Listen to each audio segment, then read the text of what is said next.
All right, let's take a look at some heights of men.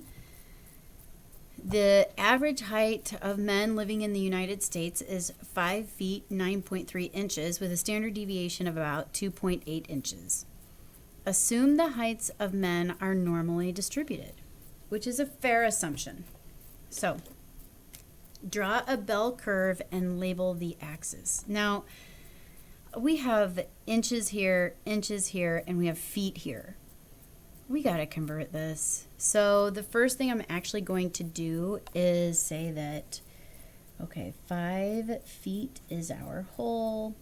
There are 12 inches in 1 foot. Convert. That is what, 60 inches. So 5 feet is 60 inches. So this is really what the average height is, really 69.3 inches with a standard deviation of 2.8 inches. Okay, here we go.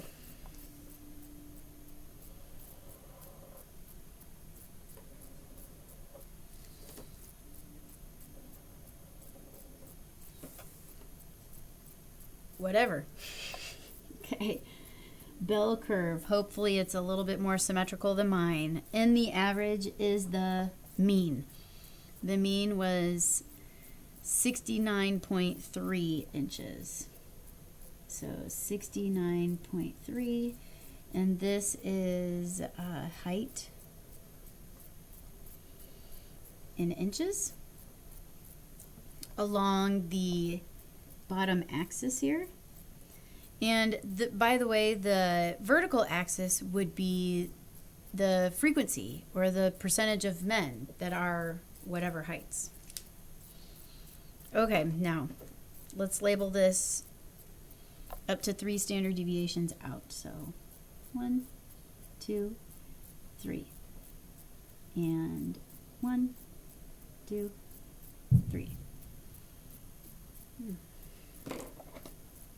And I also know that it is handy to draw these bars. So I'm just going to do it, and I'm going to start labeling it immediately. What was this? 34%, 34%, 13.5%, 13.5%, 2.35%, 2.35%, 0.15, 0.15. Got it. And those were just percentages. Those were not actually what we needed to label along this bottom axis. And heights, we're not 34 inches tall. That's silly. 1 standard deviation more than that, so 69.3 plus 2.8. Okay, so just so that we write some of this down. Average 69.3 inches, and the standard deviation, I put an equal sign here, but both of those should probably be approximations. Okay, 2.8 inches. That leaves, okay, so if I take the average and add 2.8 inches, that is 72.1 inches tall. Add another 2.8 inches. Now we are at 74.9 inches. Add another 2.8 inches, and now we're at 77.7 inches tall. Oh, wow. That's super tall. That's like 6.5 feet tall. That's a lot. That's 6'6" says big. Okay. 2.8 inches less than average. So 69.3, take away 2.8. 66.5 inches tall, and then take away 2.8 inches away from that height. And now you're at 63.7 inches tall. Take another 2.8 away, and now you are at 60.9. That is just over 5 feet tall. Okay, that makes sense. In terms of being taller, you are normally taller than 5 feet, and you are normally shorter than 6'6". Okay. Draw the bell curve and label the horizontal axis. Done. What percentage of men, by the way, in the United States, are between 63.7 inches and 72.1 inches tall. Okay, that's right here, and that's right here. So the percentage is a 34 plus a 34 plus 13.5%. So here's what we have going on there. We have 13.5% plus an additional 34% plus an additional 34%. 68 plus 13.5, that is 81.5%. Are between 63.7 and 72.1 inches tall. What percentage of men are at least 72.1 inches tall? Well, at least means that that is the lowest, and they're actually taller than that. So that is from the 72.1 and taller. Okay, well, from that 72.1 and taller, what I see is 13.5%, in addition to 2.35%, in addition to this little tail here, 0.15%. Let's add all of that up. 16% of them are taller. They are at least 72.1 inches tall. How tall is that? Well, how many times does 12 inches go into 72.1? 6 foot. Okay. I'm going to actually write it like this. So I'm going to do something similar to this. 6 feet is, so 6 feet tall. There's 12 inches in each 1 foot. Okay, so that means that about 16% of men living in the United States are 6 feet or taller. Huh. What is the probability that,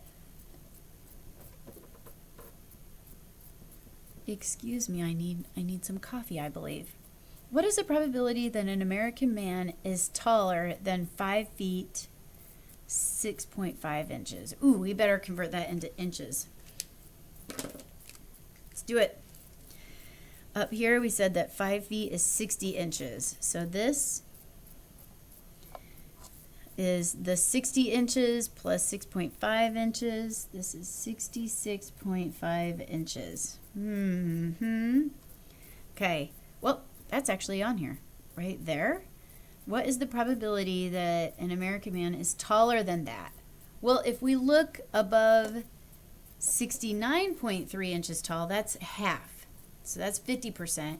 And then in addition to that, we would want to add in this 34. So here's the 66.5 marker, and we're looking at anyone taller than that or above that in height. So let's see, that would be 34% plus half of the population is above 69.3%.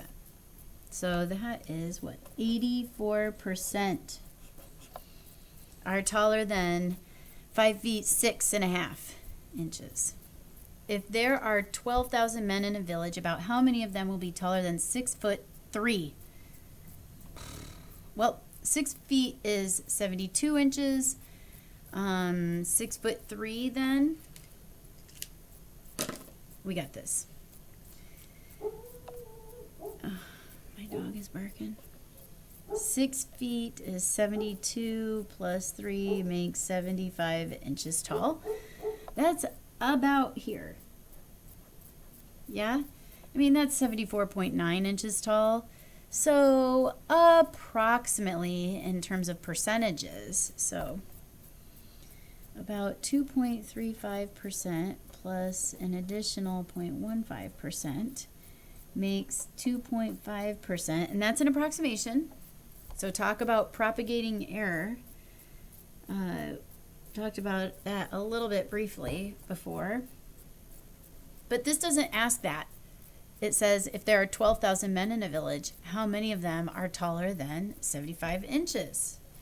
About, so 2.5 of 12,000. So 0.025 of 12,000. Let's figure that out. 300. About 300 of them would be 6'3" and taller. So that's really dumb. Okay. Is it unusual for an American man or a man living in the United States to be shorter than 61.7 inches? Oh boy. How tall is that? Well, first of all, height-wise, that is like, 2 inches taller than 60 feet about. So 5'2". So first, how tall is this? That's about 5'2". About 5'2" inches. Okay. Is it unusual? So if we look at this 61.7, now it's not exactly on here, but it's somewhere down here, right? So that barrier may be somewhere here. And then we look at shorter than that, and we're thinking over here. Well, I'm thinking that that's most certainly less than 2%. So I would say less than 2% are about, I guess I could have put that right. I could have kept that as a complete thought here. Less than 2% are about 5'2" or shorter. Is that unusual? Yeah, I think it's pretty rare. If we're going to call unusual rare, 2% is kind of rare. So I would say yes. He's really into it now. It's pretty bad when your kids start yelling at your dog. when your kids are annoyed at something based on, how annoying they are. It's fine. Oreos. Let's talk about Oreos. And it says that each package contains 510 grams of yumminess. Okay, so each package is about 510 grams. The average of 1,000 packages turned out to be 518 grams with a standard deviation of 4 grams, and their weights are normally distributed. Draw the bell. Here we go.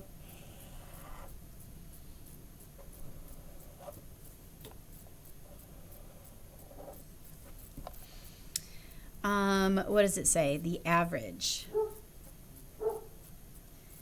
was 518 grams, and it said that the standard deviation was 4 grams and that we could assume that it was normally distributed, which means that we can, so if we can assume that it's normally distributed, then the histogram falls under this imaginary bell, and it means that this bell curve has the empirical rule here. Yeah? So, here we go. Right down the middle again is the average, and the average is 518 grams. Standard deviation of 4. So, 1, 2, 3, and 1, 2, 3. 4 above that is 522. 4 above that is 525. 526. 4 above that is 530. grams of cookies. 4 below this is 514 grams. 4 below that is 510 grams. I don't know why I started labeling it again. 4 below that is 506 grams of yumminess. Okay, draw the bell curve, label its horizontal axis. Check. Ooh, but you know what? It didn't say to do this, but every time, these have been very helpful. So immediately when it says I can make that assumption about this curve, I'm going to label these. With all of the percentages.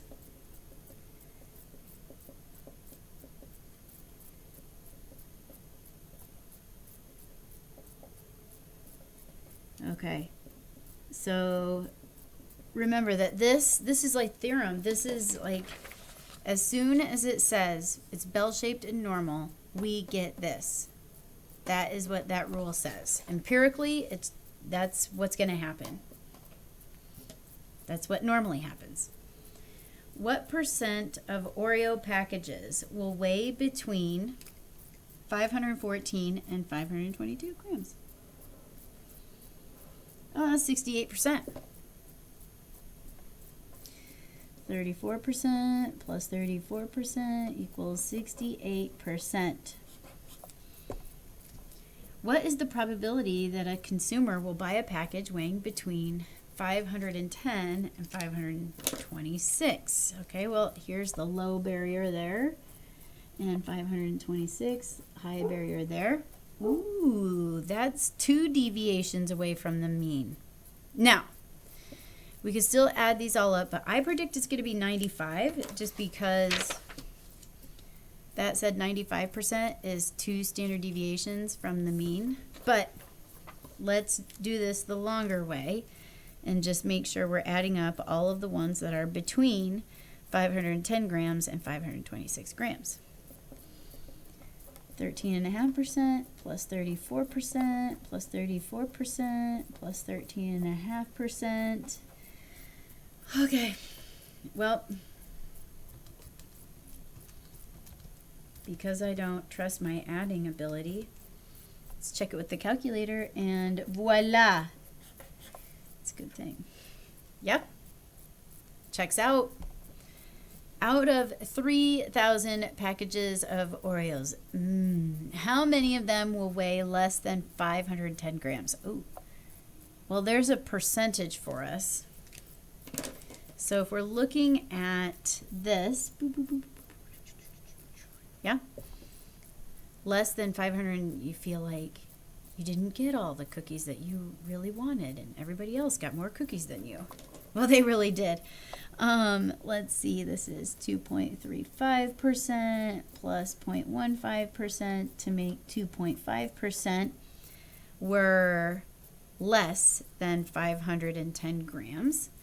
And out of 3,000 packages, well, 2.5% of 3,000, 0.025 times 3 grand, 75. Out of 3,000 packages of Oreos, how many of them will weigh less than 510 grams? About 75 of them. Ooh. Is it unusual for a package of Oreos to weigh more than 530 grams? Let's look. Oh yeah, for sure. Look at it. It's really way up there. And this reminds me of those who scored better. So up here, oh yes. So 0.15% is pretty rare. So I would say yes. Yes. This would be unusually heavy.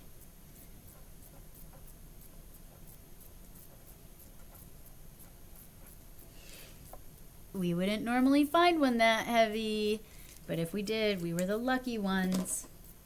Okay, so in terms of the normal curve, I do see a pattern. First, identify when the empirical rule may be applied.